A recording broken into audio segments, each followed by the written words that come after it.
오늘 우리에게 주신 하나님의 말씀은 이사야서 20장입니다. 이사야서 20장은 19장뿐만 아니라 18장까지 있었던 그 두 나라 구스와 애굽에 대한 심판의 예언들에 대한 최종 결론이라고 할 수 있습니다. 어떻게 보면 이 구스와 애굽에 대한 심판이 각각 18장과 19장에 나왔다면 이 20장은 그 두 나라를 바라보고 있었던 하나님의 백성에 대한 심판이기도 합니다. 이사야서 20장 제목을 다 함께 읽어보겠습니다. 하나님 말고 잘못 믿고 자랑하고 바라고 달려가서 도움을 구한 결과는 3년 동안 벗은 몸과 벗은 발로 당한 수치뿐. 아멘. 오늘의 말씀을 읽어보면 매우 독특한 말씀이 나옵니다. 이사야서 전체에서 이렇게 하나님께서 특별한 행위를 지시하신 것은 많지 않습니다. 오히려 이런 비슷한 지시는 에스겔서에 많이 나오게 됩니다. 보통 선지자들은 하나님께서 보여주시거나 들려주심으로써 하나님으로부터 보고 들은 것을 선포하게 하십니다.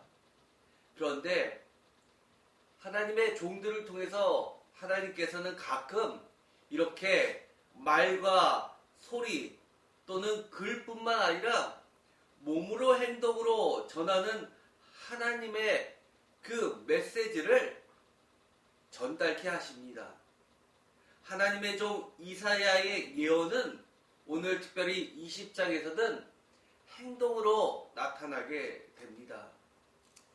이사야서 20장 2절 그때 여호와께서 아모스의 아들 이사야에게 말씀하여 이르시되 갈지어다 내 허리에서 배를 끄르고 내 발에서 신을 벗을지니라 하시매 그가 그대로 하여 벗은 몸과 벗은 발로 다니니라. 여기에서 허리에 배를 끄르고 쉽게 말하여 허리띠를 배로 된 허리띠를 풀고 발에서 신을 벗으라는 이 이야기는 어떻게 보면 모세에게 임하셨던 하나님께서 이곳은 거룩한 땅이니 내 발에 신을 벗으라 했던 것과 어느 정도는 비슷하지만 사실 완전히 다른 이야기입니다. 이스라엘 사람들에게 있어서 이처럼 특별히 고대 문화 속에 있었던 사람들은 발에서 신을 벗는다는 행위, 즉 맨발로 다닌다는 이 행위는 철저히 종의 모습을 이야기합니다. 물론 모세도 신을 벗음으로써 하나님 앞에 종으로서 나아오는 것을 보여주기도 하지만 그것은 하나님의 종이요. 여기서 내 발에서 신을 벗으라 라고 하는 것은 하나님의 종이 아닌 철저히 사람의 종이 되는 것, 즉 여기서는 포로로 끌려가는 것을 보여주고 있습니다. 그가 그대로 하니까 벗은 몸과 벗은 발로 다녔다라고 하면서 몸을 드러내는 매우 수치스러운 모습을 상징적으로 온몸으로 표현한 것입니다. 3절 여호와께서 이르시되 나의 종 이사야가 3년 동안 벗은 몸과 벗은 발로 다니며 애굽과 구스에 대하여 징조와 예표가 되었느니라. 아멘. 잠시 그런 것도 아니라 무려 3년 동안 벗은 몸과 벗은 발로 다녔다고 이야기합니다. 이것은 3년이란 완전수를 통하여서 글자 그대로 1차적으로는 3년이 될 수도 있겠지만 2차적으로는 완전하게 라고 해석할 수 있습니다. 그들의 죄를 깨닫고 하나님께 돌아서기까지 기간이 만약에 30년이 한다 하더라도 이것은 하나님 앞에 3년이 될 것입니다. 그러면서 애굽과 구스에 대하여 징조와 예표가 되었느니라 라고 말씀을 하십니다. 즉, 이 3년 동안 벗은 몸과 벗은 발로 다닌 것은 애굽과 구스에 대한 구체적인 심판 예언이라는 겁니다. 그런데 이 심판 예언은 18장과 19장에는 말로서 선포되었지만 이번에는 몸으로 행동으로 선포됩니다. 그래서 구약학자들 중에서는 특별히 선지서를 전공한 유명한 학자는 이스라엘의 선지자는 남유다의 선지자는 행위 예술가였다라고까지 말하는 자가 있습니다. 이것은 하나님 앞에 예술가로서 하나님의 그 말과 보여주신 환상을 온몸에 담아서 모든 사람이 알기 쉽도록 보는 즉시 말을 안 해도 설명을 안 해도 깨닫도록 강렬한 메시지를 전하는 그런 행위입니다. 이사야서 19장은 애국에 대한 심판 예언이요 이사야서 18장은 구스에 대한 심판 예언이 이처럼 20장에서는 보다 명확하고 구체적으로 그리고 매우 강렬한 모습으로 하나님은 선포케 하십니다. 그만큼 하나님의 이 심판은 확정적이며 변화될 수 없음을 이야기합니다. 이사야서 20장 4절 이와 같이 애굽의 포로와 구스에 사로잡힌 자가 아스루 왕에게 끌려갈 때 젊은 자나 늙은 자가 다 벗은 몸과 벗은 발로 볼기까지 드러내어 애굽의 수치를 보이리니. 여기서 젊은 자나 늙은 자는 우리가 어른부터 아이까지라고 번역할 수 있지만 고대 사회에서 늙은 자라고 하는 것은 성경에도 야곱이 애굽의 왕에게 바로에게 갔을 때 나는 늙은 자다라고 스스로를 소개하고 있는 것처럼 늙은 자는 장로를 이야기합니다. 즉, 그 백성들을 가르치고 이끄는 지도자라는 뜻입니다. 그래서 젊은 자나 늙은 자는 나이를 단순히 이야기하는 것보다 귀한 자나 천한 자나 할 것 없이 라는 그런 뜻이 됩니다. 아무리 고관이라도 아무리 왕이라도 다 벗은 몸과 벗은 발로 볼기까지 드러내어 수치를 보이는 그런 모습을 이야기합니다. 5절 그들이 바르던 구스와 자랑하던 애굽으로 말미암아 그들이 놀라고 부끄러워할 것이라. 놀라고 부끄럽다를 표준세변 번역은 두려워하고 부끄러워한다고 이야기합니다.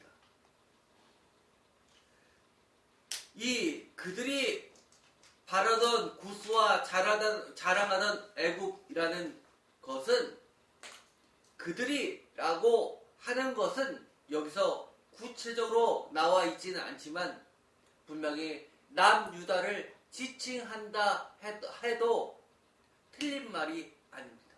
왜냐하면 남유다가 바로 구스와 애굽을 그토록 바라고 자랑했었기 때문입니다. 구스와 애굽은 이 이스라엘을 사이에 두고 좌측에 있는 절대 강대국입니다. 아수르는 이스라엘을 가운데 두고 오른쪽에 있는 절대 신흥 강자입니다. 그래서 오른쪽에서 힘이 넘쳐서 이스라엘을 침공하려고 한다면 왼쪽에 있었던 이 애굽과 구스를 통해서 균형을 맞추려고 했던 남유다를 구체적으로 말한다고 할 수 있습니다. 그래서 항상 이 유다 말년에는 친애굽이냐 친아수르냐를 두고 대신들이 서로 싸우는 모습을 보이게 됩니다. 그들에게 있어서 구스와 애굽은 한마디로 늘 두려운 그리고 자랑스럽던 대상이었습니다. 그런데 하루아침에 그들이 포로로 끌려가는 모습을 보면서 그것도 어느 정도 모양을 갖춘 것이 아니라 차마 두 눈 뜨고는 볼 수 없을 정도로 부끄러운 모습으로 수치스러운 모습으로 끌려가는 모습을 보면 두려움과 부끄러움이 샘솟듯 솟아날 수밖에 없다고 이야기합니다. 두려움, 이것이야말로 진짜 두려움입니다. 세상에 그렇게 절대적으로 의지하고 자랑하던 것이 무너질 때처럼 우리 인생에서 두려움이 어디 있습니까? 여러분들이 그토록 바라고 자랑하던 것이 의지하던 것이 무너진다면 여러분들은 얼마나 놀라고 당황스럽겠습니까? 두려움에 사로잡힐 것이 명확합니다. 6절에 그날에 이 해변 주민이 말하기를 다같이 읽겠습니다. 우리가 믿던 나라 곧 우리가 아스로 왕에게서 벗어나기를 바라고 달려가서 도움을 구하던 나라가 이같이 되었은즉 우리가 어찌 능히 피하리오 하리라. 아멘. 여기서 해변 주민이라고 하는 것은 사실 오늘의 말씀 1절에 있었던 것처럼 대표적으로 아스돗을 포함한 이 팔레스타인의 국가들을 이야기합니다. 팔레스타인이란 이 말은 그리스 로마 시대 때 블레셋을 이르는 외래어였습니다. 그래서 그들 입장에서는 이스라엘이 중심이 아니라 에게해 쪽에서 넘어왔던 해상무역을 하면서 철기 문화를 가지고 왔었던 이 블레셋이 이스라엘보다는 더 강대국이고 대표적인 나라였습니다. 그런데 그 중에서 이 팔레스타인 지역에 있는 해변의 나라들은 1차적으로는 아스돗뿐만 아니라 아스돗을 포함해서 5도시 국가가 마치 그리스의 도시 연맹체가 그리스였던 것처럼 5도시들이 연맹했던 이 블레셋을 포함한 바로 그 옆에 붙어 있었던 남유다도 포함되어 있을 것으로 보는 것이 적합합니다. 1절에 아수르의 사르곤 왕이 다르단이라는 장군을 보내서 아스돗으로 보내 아스돗을 쳐서 취하던 해라고 이야기했던 것은 아스돗이 무너지고 나머지 동맹 체계가 흔들려서 결국은 나머지 블레셋 전부가 항복을 하든 아니면 멸망을 당하든 그 기로에 놓여있는 두려움에 쌓여있는 그 순간임을 알려주고 있습니다. 여기서 보면 우리가 놓쳐서는 안 되는 매우 중요한 한 가지 단어가 나오게 됩니다. 6절에 달려가서 라는 모습입니다. 달려가서 구스와 애굽을 의지했던 모든 자들, 저희는 오늘 여기서 블레셋을 빼고 오직 남유다만을 놓고 생각해보고자 합니다. 왜냐하면 우리의 관심은 하나님의 백성에 있기 때문입니다. 물론 이 블레셋은 역사적으로 볼 때에 끊임없이 북이스라엘과 함께 반아수르 정책을 피자고 주도했던 세력이었습니다. 그런데 남유다는 그것에 동참하지 않으려고 하자 북이스라엘이 시리아와 연맹해서 남유다를 침공했던 사건이 이사야서 7장에 기록되어 있기 때문입니다. 그런데 여기서 우리가 신앙적으로 남유다에 보다 초점을 맞춰서 우리의 신앙의 모습을 돌아보았으면 합니다. 남유다는 어땠습니까? 쉽게 말해서 선민입니다. 하나님의 선택된 백성입니다. 그래서 그들은 스스로 제사장 나라라고 스스로를 이해하고 정체성을 확립하고 있었습니다. 하나님의 계획은 만 백성을 하나님께 이끄는 제사장의 나라로 이 이스라엘을 선택했다는 뜻이 됩니다.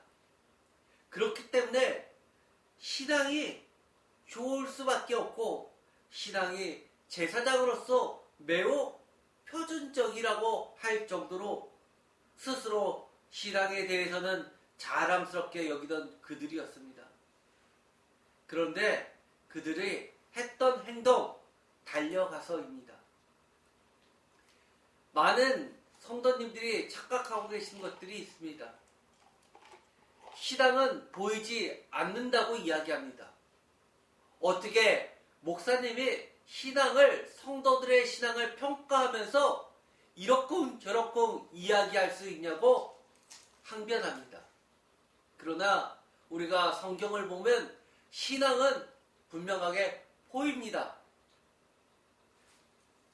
아주 단순한 행동, 해변의 모든 나라들, 해변 주민이 말하기를 우리가 믿던 나라라고 하면서 달려가서 도움을 구하던 나라, 아스로 왕에게 벗어나기를 바랬던 나라, 즉 구스와 애굽을 향해서 했던 구체적인 행동, 달려가는 행동을 통해서 이들의 구원주는 하나님이 아니라 구스와 애굽인을 스스로 증명해 보이는 행동입니다. 신앙은 반드시 드러나게끔 되어 있습니다. 위기가 찾아왔을 때 신앙인들이 행하는 행위들을 통해서 진짜 그들이 구세주라고 믿고 있었던 대상이 나올 수밖에 없습니다.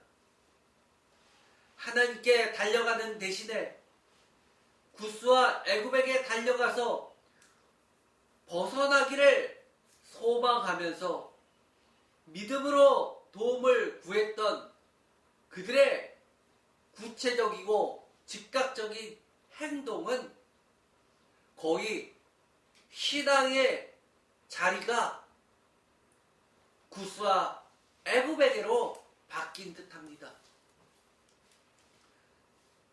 행동을 통해서 드러난 모두가 보게 되는 스스로 부인할 수 없는 신앙의 본 모습입니다. 거기에는 선택적 가치 체계가 아니라 절대적 신앙의 자리까지 차지한 모습입니다. 사실 신앙인에게 있어서 가장 변하지 않는, 상대적으로 왔다 갔다 하지 않는 절대적 자리는 바로 야훼 하나님 예수 그리스도입니다. 그것 외에는 절대적 신앙의 자리는 없습니다. 나머지는 이 절대적 하나님 아래에서 선택적으로 취해지는 여러 가지 가치들만 있을 뿐입니다. 그런데 그들에게 있어서는 이 절대적 신앙의 자리까지 내어주면서 그들의 신앙의 예배자의 삶에서의 모습은 이 구스와 애굽을 향하여서 하나님의 자리까지 내어놓는 듯합니다. 5절에서 6절까지 보면 바라던, 자랑하던, 믿던, 달려가서 도움을 구하던 바로 이러한 구체적인 단어들은 그들이 마음속에 감추져 있었던 바라던 소망, 도움을 구하던 구세주로서의 위치, 자랑하던, 믿던 믿음의 위치까지를 모두 하나님 말고 다른 것에 내어 놓는 신앙인의 모습입니다.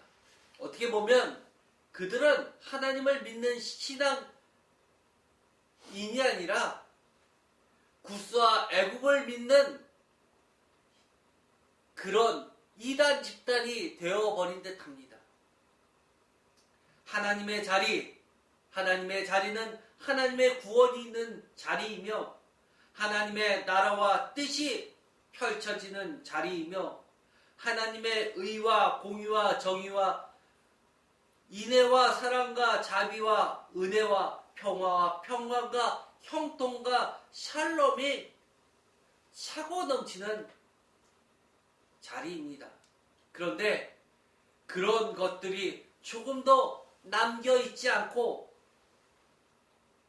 오직 구스와 애굽의 그 강렬한 그리고 강력하다고 믿고 자랑하고 흠모하고 우리도 그렇게 되었으면 좋겠다라고 자신의 목표점을 설정했던 것들로 가득 채워진 남유다의 모습이 보이게 됩니다. 이것은 비록 남유다의 모습만이 아닙니다. 해변의 모든 나라들이 그랬다고 하는 겁니다. 세상이 모두 그러는데 왜 나만 신앙을 지켜야 하냐고 항변할 수는 있을지 모릅니다. 그러나 그것은 하나님을 모르는 백성들의 모습이고 최소한 하나님을 안다면 세상이 모두가 달려가는 그것을 향해서 우리는 아니야 라고 단호하게 거절하고 반대 방향이라도 하나님이 계신 곳 하나님만을 향하여 달려가야 되는 것이 바로 신앙이요 예배자의 삶의 예배자의 모습입니다. 여러 가지 질문을 저는 성경을 읽으면서 많이 해봅니다. 제가 설교 중에도 여러분께 여러 가지 질문들을 많이 했었던 걸로 압니다. 오늘도 여러 가지 질문을 통해서 제가 생각했던 여러 가지 스스로 점검했던 것들을 여러분도 한번 점검해 보았으면 좋겠습니다. 첫 번째, 나는 지금 어디로 달려가고 있나요?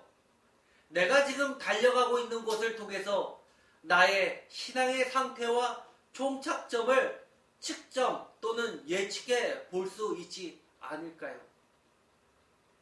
수많은 사람들이 달려가고 구하고 있는 재미, 오락, 쾌락, 더 나아가서 아주 좋은 말로 행복이라고 지칭할 수도 있을 겁니다.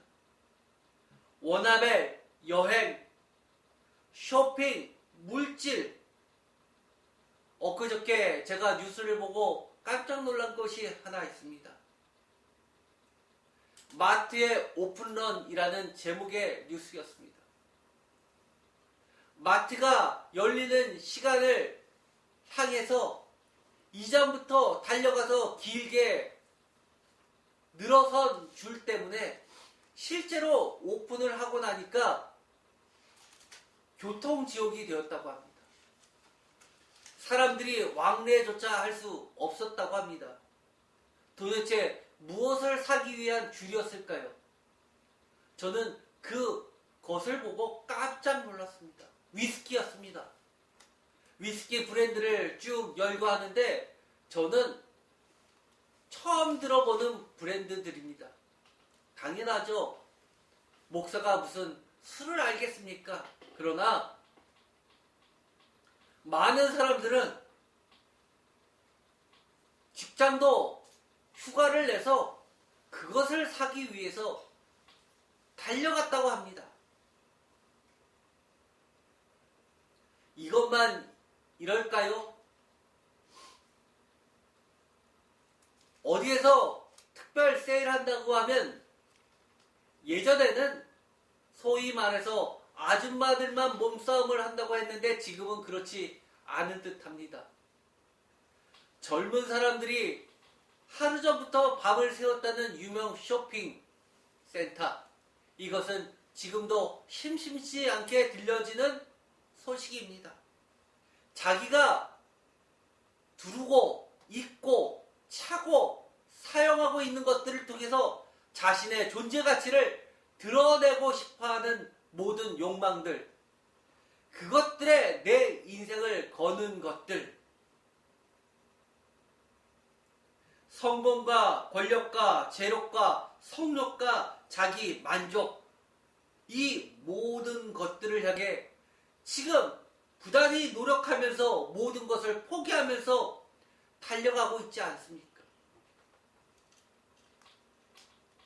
불과 1년 전만 해도 영끌이라는 단어가 주식에만 해당되는 줄 알았더니만 주택, 우리가 흔히 부동산이라고 회전율이 길기 때문에 동산이 아니라 부동산이라고 생각했던 것까지도 보편화되었습니다. 이제는 도대체 무엇이 우리의 만족을 채워줄 수 있을까요? 저는 이 오늘의 말씀 행위 예술을 할 수밖에 없었던, 정확히 이야기하면 퍼포먼스 예언이라고 합니다. 행위 예술처럼 누구나 이해할 수 있는 실감나는 강렬한 예언의 메시지입니다. 단순히 말로 하는 것보다 행동으로 보여줌으로써 말로 선포되는 것보다 훨씬 더 강렬하게 전해지는 그런 예언 행위입니다. 이럴 수밖에 없었던 하나님의 마음이 들려지십니까? 보여지십니까? 전달은 해야 되는데 이해도 소통도 안 되는 답답한 하나님의 마음이 읽혀지십니까? 그토록 끊임없이 나에게로 돌아오라고 이야기하는 하나님을 향해서 돌아오지 않고 지금도 어디론가 달려가고 있는 하나님의 백성들을 보면서 안타까워하는 하나님의 모습이 보이십니까? 이 행위 예언의 대표적인 주자는 에스겔 선지자입니다. 에스겔서 5장 12절, 너희 가운데서 3분의 1은 전염병으로 죽으며 기근으로 멸망할 것이며 3분의 1은 너희 사방에서 칼에 엎드려질 것이며 3분의 1은 내가 사방에 흩어버리고 또 그 뒤를 따라가며 칼을 빼리라. 이 말씀을 그대로 전해도 되는데 하나님께서는 어떻게 하십니까? 하나님께서는 이 에스겔에게 내 머리털과 털럭을 3분의 1씩 나누라고 합니다. 그리고 나중에는 그것을 조금 더 남겼다가 그것마저도 멸하라고 하십니다. 아주 날카로운 삭도를 가지고 몸에 나와 있는 모든 털들을, 머리털과 모든 것을 깎아서 3분의 1씩 없어지는 모습들을 보면서 사람들은 회개망직하다라고 비웃었을 것입니다. 비웃음을 사면서까지도 전달해야 됐던 하나님의 그 마음, 우리는 그 하나님의 안타까운 심정을 하나님의 진정성으로 소통해야 합니다. 그래서 하나님의 답답함을 풀어드려야 합니다.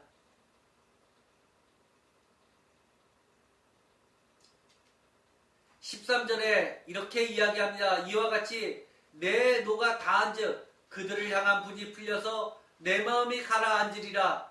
내 분이 그들에게 다한즉 나 여호와가 열심으로 말한 줄을 그들이 알리라.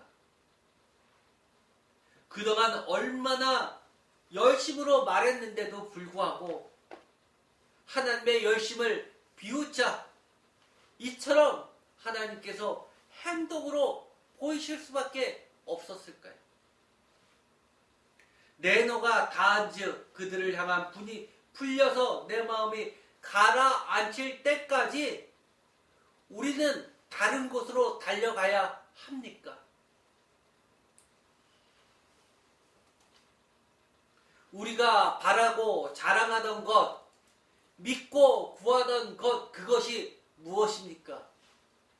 여러분의 소망과 믿음이 그리고 구세주가 누구입니까? 하나님과 예수 그리스도 외에는 아무것도 없습니다. 또 에스겔서 4장 4절에 보면 또 다른 행위 예언이 나오게 됩니다. 너는 또 왼쪽으로 누워 이스라엘 족속의 죄악을 짊어지되 내가 눕는 날수대로 그 죄악을 담당할지니라.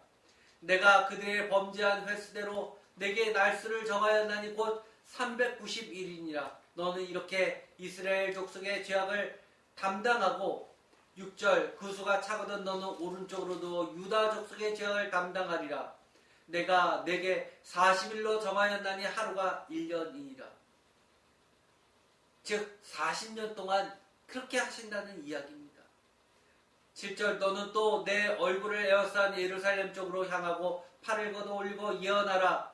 8절 내가 줄로 너를 동일이니 내가 에워싸는 날이 끝나기까지 몸을 이리저리 돌리지 못하리라. 여러분들은 하나님의 이런 예언의 명령이 내려졌다면 그대로 순종하실 수 있겠습니까? 사실 하나님의 종으로 산다는 것은 때로는 감당하기 어려운 것이 많을 수도 있습니다. 우리가 비록 나는 목회자는 아니야, 나는 이사야나 에스겔과 같은 선지자로 불려 지심을 받지 못했어 라고 할진 모르지만 우리 모두는 하나님 앞과 예수 그리스도의 성도 거룩한 백성으로 불려졌습니다. 선택되어졌습니다.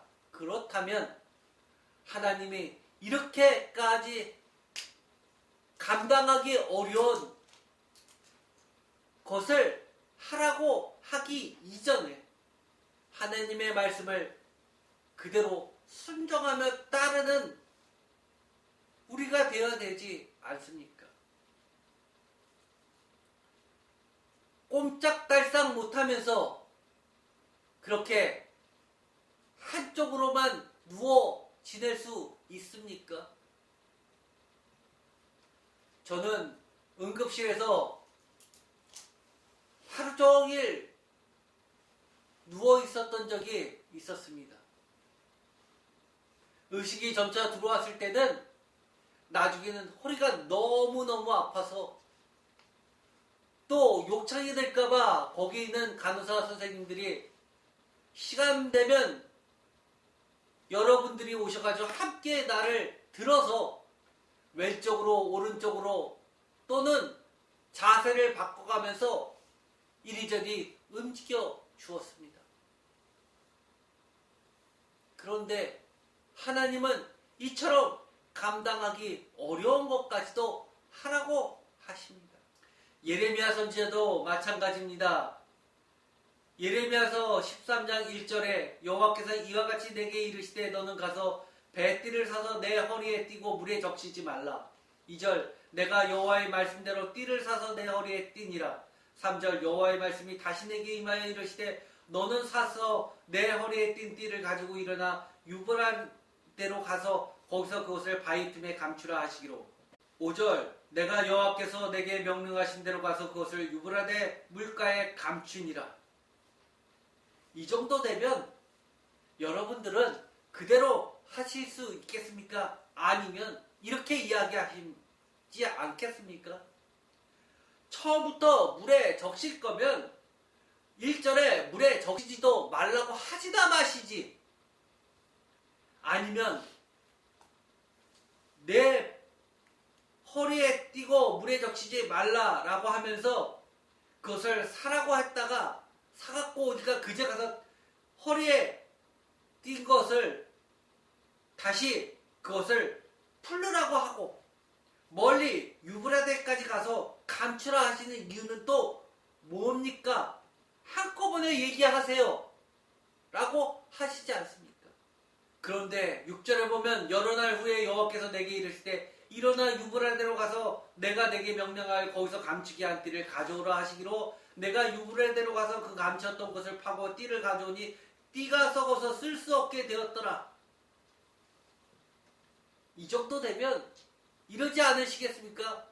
이건 당연하죠. 제가 이걸 몰라서 띄엄띄엄 얘기하시니까 처음부터 쭉 얘기하시면 그대로 내가 전하면 될 거 아니에요. 왜 그 멀리 유브라데까지 가게 해서 며칠을 기다리게 해서 거기서 그렇게 다 아는 뻔한 것을 하게 하십니까? 그러나 예레미야 선지자는 1절 하나님 앞에 대꾸하지 않고 모든 것을 그대로 행합니다. 8절 여호와의 말씀이 내게 임하니라 이랬을 때 여호와께서 이와 같이 말씀하시니라 내가 유다의 교만과 예루살렘의 큰 교만을 이같이 썩게 하리니 이 악한 백성이 내 말 듣기를 거절하여 그 마음에 완악한 대로 행하며 다른 신들을 따라 그를 섬기며 그에게 절하니 그들이 이 띠가 쓸 수 없음같이 되리라. 만약에 예레미야 선지자가 계속해서 불평하며 항변했다면 예레미야 선지자는 하나님의 종으로서 적합하지 않을 수밖에 없을 겁니다. 왜냐하면 이 모든 가정은 얼마나 그들이 교만한지 너무나 교만하고 완악해서 더 이상 쓸 수 없을 지경까지 되었음을 고발하는 하나님의 퍼포먼스였기 때문에 우리들은 어떤가요? 하나님보다 더 높아진 마음들이 있습니까? 다 알아요, 다 알아요. 이러자고 이러시는 거예요. 저는 제가 인생길을 길지도 않지만 정말 짧은 기간 안에 온갖 생사를 넘으며 우여곡절을 겪다 보니 분명하게 깨닫는 것이 있습니다. 내가 알면 얼마나 알며 내가 또한 안다고 그것을 피해갈 수 있을 것인가 라는 겁니다. 저는 차라리 저는 몰라요. 하나님 인도해 주세요 라고 하나님의 손을 붙잡고 가는 것이 훨씬 더 비교할 수 없을 정도로 아니 유일한 길이라는 것을 알고 있습니다. 제가 아주 좋아하는 말씀이 있습니다. 이사야서에 보면 꺼져가는 심지도 끄지 아니하시는 하나님 또 어린아이가 독사의 굴에 손을 넣어도 해됨이 없는 것 저는 내 인생을 돌아보면 얼마나 내 자신이 얼마나 어린아이와 같이 어리석고 뭘 몰랐는지 모르겠습니다. 앞으로는 더 그럴 것 같습니다. 얼마나 실수로 많은 독사의 굴에 제 손을 넣을지도 모르겠습니다. 그러나 하나님께서는 아무 해답이 없게 하실 줄 믿습니다. 제가 바라던 꿈꾸던 소망하고 믿던 바로 구세주는 하나님이시기 때문입니다. 나의 지식을 믿지 않습니다. 내가 안다고 그것을 피해갈 수 있을 거라고 저는 상상하지 않습니다. 세상의 기준으로는 꺼져가는 심지는 끄고 아주 새 촛대를 가져와서 새롭게 시작해야겠지요. 그렇다면 그 기준대로라면 저는 이 세상에 존재하지 않을 겁니다. 그러나 꺼져가지 않는 심지를 다시 태우시는 하나님을 통해서 나머지 남아있는 제 인생을 온 힘을 다해 하나님의 뜻과 마음을 비추는 빛이 되고 싶을 뿐입니다. 오늘의 이 말씀 하나님이 얼마나 답답하시면 행위로서 보여주시는 그 예언을 통해서 우리가 이것만큼은 분명히 했으면 좋겠습니다. 우리가 진정 믿고 자랑하는 것이 하나님이십니까? 정말 바라고 달려가는 곳이 예수 그리스도입니까? 우리를 구원할 수 있다고, 우리의 자랑이라고, 우리가 믿음이요 우리의 소명이라고 인정할 수 있는 것은 오직 하나님과 예수 그리스도 뿐이십니까? 그렇지 않다면 그 모든 것은 충분한 돈도, 충분한 권력도 오직 3년 동안 벗은 몸과 벗은 발로 당할 수치밖에 되지 않는다는 것을 반드시 기억하시기 바랍니다.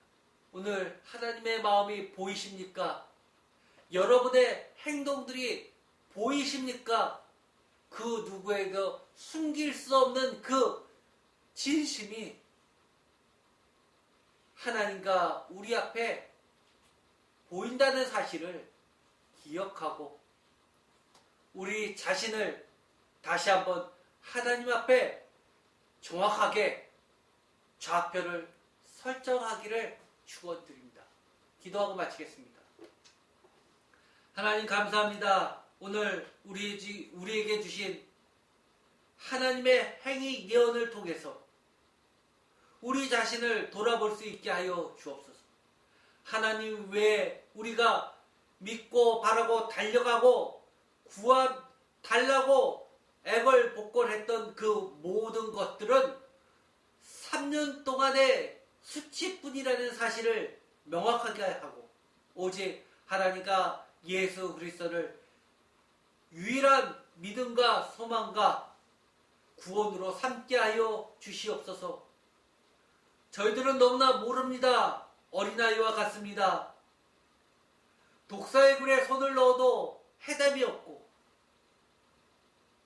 또한 꺼져가는 인생 또한 하나님께서 다시 살려주셔서 하나님의 그 빛을 비추는 빛으로 살아가게 하여 주시옵소서. 더 이상 쓸 수 없어 버려지는 이스라엘과 같이 되지 않게 하시고 하나님의 선택받은 하나님의 백성 성도 모두가 이사야 선지자, 예레미야 선지자, 에스겔 선지자처럼 충실히 하나님의 말씀을 따라가는, 전하는, 밝히는 자들이 모두 되게 하여 주옵소서. 예수 그리스도의 이름으로 기도드립니다. 아멘.